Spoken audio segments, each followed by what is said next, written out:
Hi everyone, welcome back to my YouTube channel. I'm Dr. Manisha Besla. Today we are going to proceed with organ of medicine और आज का topic होगा हमारा vital force. सो vital force का जो concept है is very very important. सो आज इसी के बारे में बात करने वाले हैं. अफॉरिज्म 9, 10 एंड 11 आज एक साथ ही डिस्कस करेंगे हम. तो 9 deals with vital force in health, 10th is about vital force in death and 11th is dealing with vital force in disease. So 3 conditions में हम समझेंगे वाइटल फोर्स का तीनों सिचुएशन में क्या काम है, किस तरीके से अपने आप को प्रेजेंट करेगा. So we are going to talk about that only, right. सबसे पहले बात करते हैं वाइटल फोर्स के बारे में. सो वाइटल फोर्स को हम एक वर्ड से जानेंगे, that is spiritual. Vital force होता क्या है? सी एज ए ह्यूमन बॉडी अगर कोई काम करना है तो हमारी 3 चीजें बिल्कुल करेक्ट होना चाहिए. That is our body, physical body जिसकी हम बात कर रहे हैं, जिसके थ्रू आप सारे काम करेंगे. आर माइंड, अगर माइंड ठीक नहीं है कोऑर्डिनेट नहीं कर सकते, कमेंट्स नहीं दे सकते, कुछ सोच नहीं सकते, कुछ बोल नहीं सकते, ठीक है. So body, mind and spirit. Spirit is immaterial thing ना, जिसको आप मेजर नहीं कर सकते, देख नहीं सकते, बट उसका प्रेजेंस है तभी आप एग्जिस्ट कर रहे हो. लेकिन अगर उसका प्रेजेंस नहीं होगा तो आप एग्जिस्ट नहीं करेंगे. सो वो हम पढ़ेंगे vital force in death, right. So vital force is a spiritual thing, ठीक है, जिसको हम देख नहीं सकते बट महसूस कर सकते हैं. विच एनिमेट आवर होल बॉडी, जिसके थ्रू सारी फंक्शनिंग हो रही है हमारी, ठीक है. सो वाइटल फोर्स के कुछ कैरेक्टरिस्टिक आपको पता होना चाहिए. That is spiritual in character. Vital force is spiritual in character. Second thing is autocratic. आपके अफॉरिज्म 9 में लिखा भी है autocracy. So in healthy condition of a man the spiritual vital force autocracy. Auto means self and कैरोज means power. ये खुद self power है, इसके होने की वजह से it is the highest authority. ये हाईएस्ट अथॉरिटी है और अगर ये नहीं है तो we are nothing, we are dead. So it is autocratic, automatic that is self active, which means it animate the whole body. ये हमें चला रहा है, हम इसको नहीं चला रहे हैं. So we all are dead. अगर स्पिरिचुअल और ये वाइटल फोर्स यहाँ पे नहीं होगा, we all are dead. Then the dynamist that animate the material body rules with unbounded sway and retain all the part of the organism in admirable harmonious vital operation as regard both sensation and functions, so that our indwelling reason gifted mind can freely employ this living healthy instrument for the higher purpose of our existence. So जो vital force है हम उसको समझें तो it is a spiritual thing which we really cannot see, लेकिन उसका presence ही आपका presence है. अगर वो प्रेजेंट नहीं है तो you are nothing, you are is equals to dead, you are dead, ठीक है. So it is something which animate the whole body. तो ऑटोक्रेटिक है, दैट इज सेल्फ पावर्ड है, मतलब हाईएस्ट अथॉरिटी है of our body, of our mind और everything, ठीक है. It is the highest authority. Then automatic means self acting. So ये पूरा बॉडी को एनिमेट करती है, हमें वो सेंसेशन, फंक्शनिंग, जो भी हमारा सेंसेस हैं, सब कुछ है, तो वो फंक्शन किसके थ्रू कर रहे हैं? इसी के थ्रू कर रहे हैं, ठीक है. एंड डायनामिस्ट का मतलब है फोर्स इन एक्शन. इसका मतलब है कि every part of our body is in action, right, is force in action. तो हर पार्ट में ये प्रेजेंट है. So dynamist is dynamic in nature, that means it is force in action is present in each and every part of human economy. Without this vital energy, the cell or the whole body become inanimate and dead. This is important. यही मैं समझाने की कोशिश कर रहा हूँ आपको कि इसके बगैर we are inanimate, ना हम कुछ कर सकते हैं, ना हम कुछ सेंसेशन, फंक्शन, सब कुछ डेड है, ठीक है. जिसको हम हिंदी में बोले, अगर और किसी चीज से आपको कंपेयर करना तो आत्मा. जो रियलिटी में आत्मा in the sense we are talking about spirit. I am not talking about ghost and everything, right, वो वाली बात नहीं कर रहे हम. But this is something without which we are nothing. So we are dead and nothing else. So vital force in health is कि वो automatic है, ठीक है, ऑटोक्रेटिक है, डायनामिक है, आपके सेंसेशन, फंक्शन सब कुछ हो रहा है. लेकिन अफॉरिज्म 10 की बात करते हैं तो वाइटल फोर्स इन डेथ में क्या लिखा हुआ है? It is very easy to understand. आप इसको बहुत इजीली समझ सकते हैं. आप अफॉरिज्म रीड कर लो, आपको समझ आ जाएगा. The material organism without the vital force is capable of no sensation. ये material organism यानी human body is without the vital force is capable of no sensation. अगर ये spiritual vital force हमारे अंदर नहीं है तो we are capable of no sensation, no function. Then no self-preservation. It drive all sensation and perform all the functions of life solely by means of immaterial being. वही immaterial being जो हमें दिखता नहीं है बट जिसकी वजह से सारे senses हैं, functions हैं, सब कुछ हो रहा है. अगर वो प्रेजेंट नहीं है तो the human body, the material body is not capable of any sensation, any function, right? Then which animate the material organism in health and in disease. So health और डिजीज की बात अगर मैं कर रही हूँ तो हेल्दी कंडीशन के लिए भी रिस्पॉन्सिबल है और डिजीज कंडीशन के लिए भी यही रिस्पॉन्सिबल है। एंड अगर डेथ है तो we are dead, nothing else, उसके बाद कुछ रहता ही नहीं है। इसी अफोरिज्म में अगर आप अफोरिज्म नंबर 10 में अगर आप इसका फुट नोट देखेंगे तो उसमें क्या लिखा है, it is dead and now only subject to the power of external physical world, it decays and is again dissolve into its chemical constituent. So जो ह्यूमन बॉडी वो अपने केमिकल कॉन्स्टिट्यूएंट में अगेन डिसॉल्व हो जाएगा and there is nothing inside the human body अगर ये vital force नहीं है प्रेजेंट, राइट? अब बात करते हैं वाइटल फोर्स का एंड डिजीज। सो अब ये चीज हमें समझनी है, बहुत क्लियरली समझनी है कि डिजीज में होता क्या है।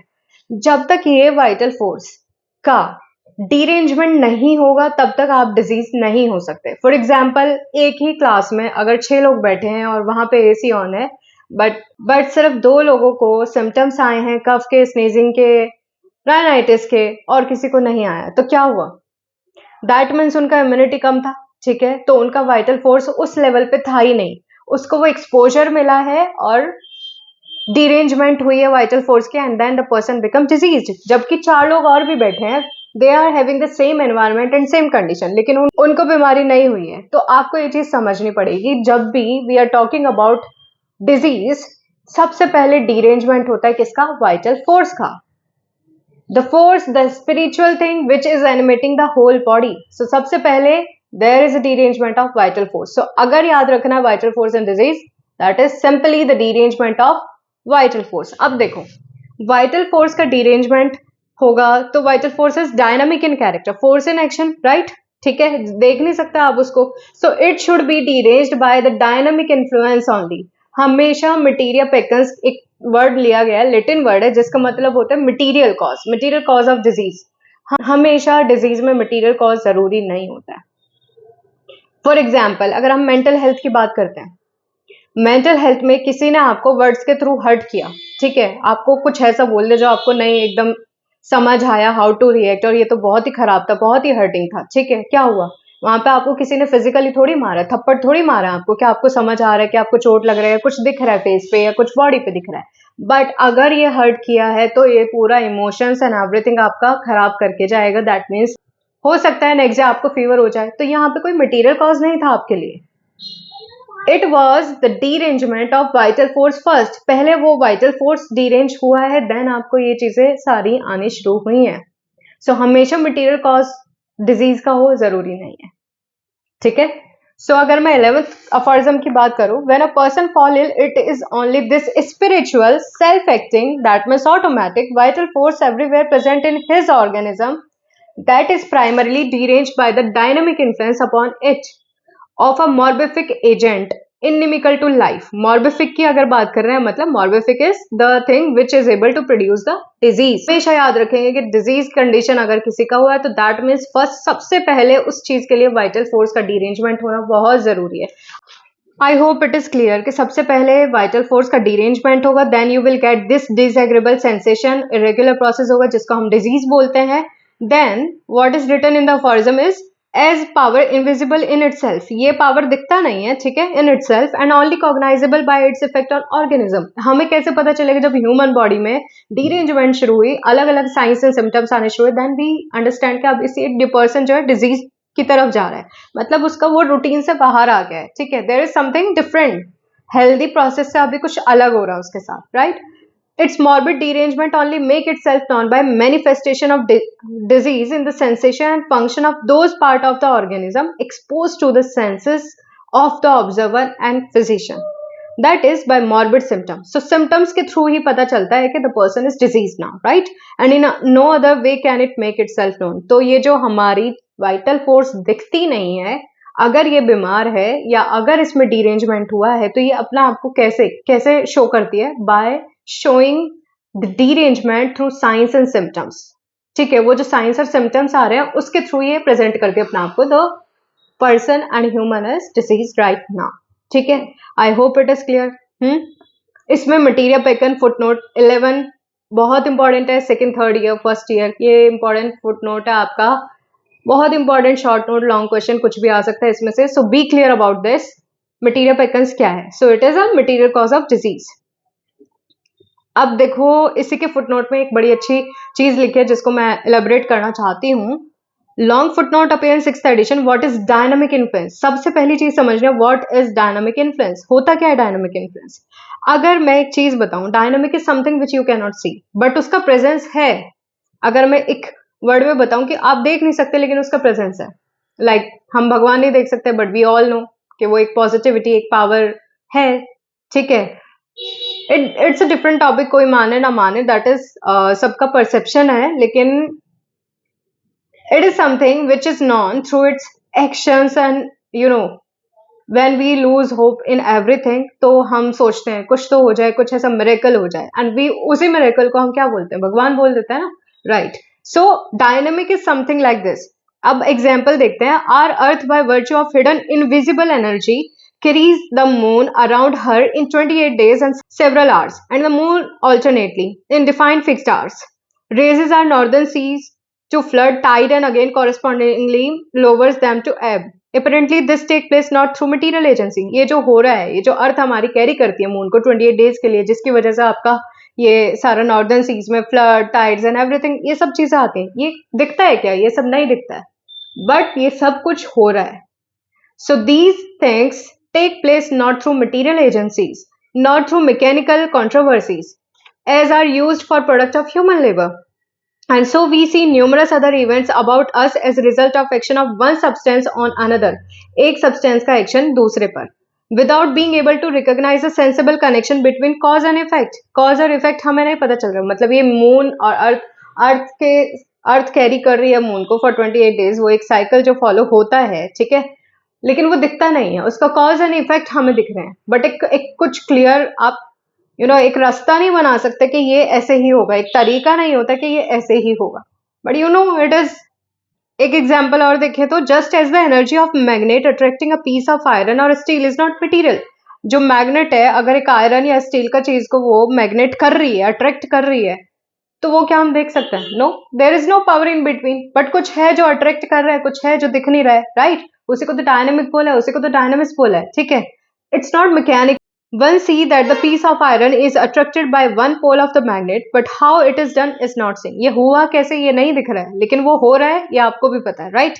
So this invisible energy of the magnet does not require mechanical auxiliary means। इसके लिए हमें मटेरियल नहीं चाहिए, ये जो एनर्जी मैग्नेट का अट्रैक्ट कर रहा है उसके लिए हमें कोई मटेरियल नहीं चाहिए, राइट? ऑक्सिलरी मीन हुक और लेवर और टू अट्रैक्ट द आयरन, हमें कोई हुक या लेवर नहीं चाहिए उसको टू अट्रैक्ट करने के लिए, आयरन को अट्रैक्ट करने के लिए कुछ नहीं चाहिए हमें, right? But it is happening, right? So the magnet draw to itself and this act upon the piece of iron or upon a steel needle by means of purely immaterial, invisible, conceptual, inherent energy that is dynamically and communicate to steel needle the magnetic energy equally invisible। So जो magnetic energy वो दिख नहीं रही है but काम तो वही कर रही है, ठीक है। उसके लिए हमने होकर लेवर कुछ डाला कि वो अट्रैक्ट करे आयरन को टूवर्ड मैग्नेट, राइट? बट ये सब हो रहा है through that immaterial energy. So वही अगर वर्ड्स में समझे, vital force is immaterial force, spiritual, autocratic, automatic, dynamic in nature. So अगर ये बिल्कुल ठीक है, senses function, then your body will work in most harmonious way, right? लेकिन अगर ये डिजीज है तो सबसे पहले there is derangement of vital force, उसके बाद ही you are capable of having those abnormal sensation and sign जिसको आप प्रेजेंट करते हो as a disease.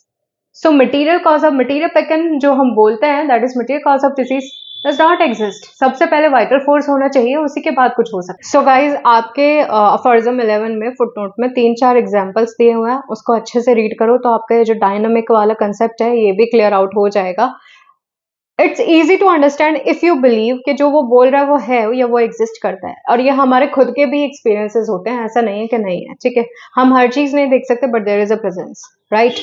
So our body is animated by that vital force, that is spiritual force, which is capable of giving us the sensation and everything, ठीक है, जिससे पूरा body animate हो रहा है हमारा। and I request you all please read your organon of medicine।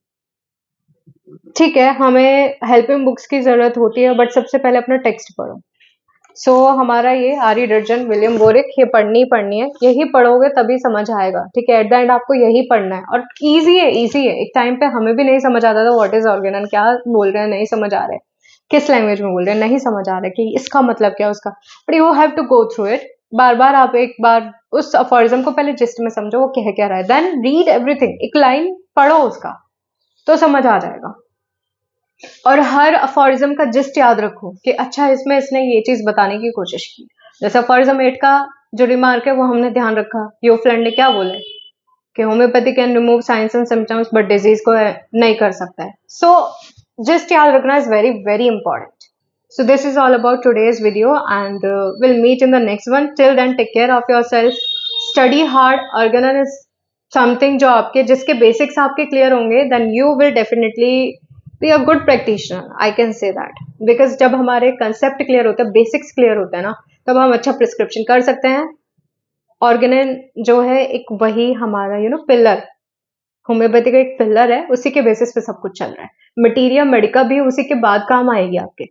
आपको अगर बेसिक नहीं पता है कि किस में कैसे चीजें देनी है या रेमेडी कैसे देना है, ठीक है, उसका सिलेक्शन किस बेस पे करना है, ससेप्टेबिलिटी क्या है, वाइटल फोर्स क्या है, कॉन्स्टिट्यूशन क्या है, जब ये सब चीजें नहीं पता तो फिर मैं कैसे मटीरिया को यूज करूँ। So for that it's an instrument, यही बोला ना, ऑर्गेनॉन इज एन इंस्ट्रूमेंट। सो ये इंस्ट्रूमेंट है, आप पहले इस इंस्ट्रूमेंट को बहुत अच्छे से समझो, then utilise your knowledge wherever you can. So this was all about today and we'll meet in the next one. Till then take care of yourself and if you have any query, any problem, comment down in the comment box. I will try to resolve it. And if you like my video, please share and subscribe.